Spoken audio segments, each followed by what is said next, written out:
Sciatic pain. How do you get it? And more importantly, how do you get rid of it? Hi, I'm Dr. John Gray, and we're here on our 4-part series, and this is the third part of sciatic pain or sciatic-like pain, things that mimic sciatic. Today, what we're going to talk about is something called facet pain. Facets, I'll show you, are these big, flat back parts of the joint here where they fit. Usually when they become a problem is actually when you have two things going on, where you talked a little bit about disc last week. So as that disc wears down or your alignment is off, those are the two main problems. When the alignment's off or the disc is wearing down, these joints will begin to sit much deeper than they should. And as they sit a lot deeper, they begin to jam down in here, and these jam up here in these holes here. And then, of course, that'll chafe that nerve. And it'll also, the back parts of those joints, they're very sensitive. So that becomes problematic. This type of pain can be localized, but you can feel this, especially you'll get it in what they call the transitional area, which is kind of that upper low back area.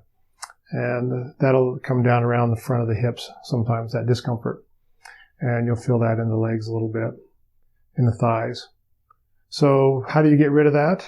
The best thing to do is to get your posture corrected. And that's one thing we're focusing on here on educating our patients, is helping them see and we've got new technology now where we can actually do real time. We can have them walk and move with a digital imaging, and they can see where they're pulling unevenly and where things are not aligned the way they're supposed to according to good posture. Because it'll be that posture. If it's a little more complicated, like you might have something inside the joint going on, we have the x-rays for that, and we can assess for that and help give you ideas on how to compensate for those different things that you might see in an x-ray. Let's say, I have a joint in my low back, they call them tropisms, but it's shaped a little different on one side than the other. So every time I do compression, like play basketball or something like that, instead of equally weighting, it'll slide a little bit to one side because of the shape. And there's things you have to take into account when you do that. But for you, the best thing to do would be, we would love to have you doing some posture exercises. Now, we haven't evaluated you, and those evaluations aren't very much, and they're easy to do. But as we do that, we can customize it to you. The one thing that's pretty common in our society, though, is we're going to have Patrick show an exercise here. It's tight hip flexors. And what tight hip flexors do is they tie right into this part here, the big hip flexor. There's some that don't cross the hip, but there's a big one that does. And as it crosses the hip, when that gets tight, and those get tight because our legs are always sitting in this position here.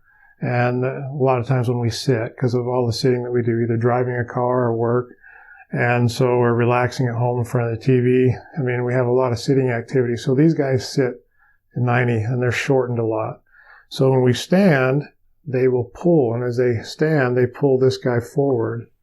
And the significance of pulling this forward, then you can see that jams those joints more into each other and will lead you to have a more tendency to have what they call facet syndrome. So that's the third issue that can cause us low back pain. And sometimes if it gets irritated enough, the nerve roots in this, especially in this transitional area, will tend to radiate down into here, and you'll get the pain down into the front of the legs and the hips a little bit. This pain doesn't usually go down below your knee. So that's one way to differentiate between this type of pain and a disc. But, so we're going to show you some stretches here for the hip flexors and help you compensate for what we have to deal with everyday life. And if you have more questions, or if you'd like to get evaluated for your own personal postural evaluation, we'd be happy to help you. And it's been helpful to a lot of people. And it'll just give you more longevity and less likelihood of having a permanent problem in those areas. Until then, we'll see you next week with part 4, and I look forward to seeing you. Thanks. Hi there, everyone. Our exercise today is going to be a lunge and reach exercise, and you'll see why it's named that here in a second. This is going to be targeting the leg that we have in the back. So, for instance, where I'm just kind of sitting right now, we're going to be targeting my right leg. It'll be getting these hip flexors real good.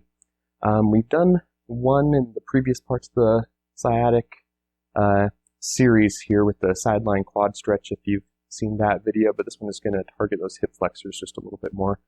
So what we're going to want to do here, you can see I have my back knee on the ground. You can do this with it lifted up off the ground, but it introduces a lot of stability, and some people just can't handle that kind of pressure in their knees. So I'll show you the one with the knee on the ground here. And all we're going to do is get a nice 90 degrees with our front foot, and we're going to push forward with our glutes, with our hips. We're not wanting to round our back. That will put it more into this front leg in this stretch. If we try to keep our body straight and push forward here, you'll feel that come into the hip flexor real good. And then once we're pushed forward enough, and you're starting to feel that in the hip flexor here, we're going to reach over. So if our left leg is in front, then we're going to reach over with our right hand.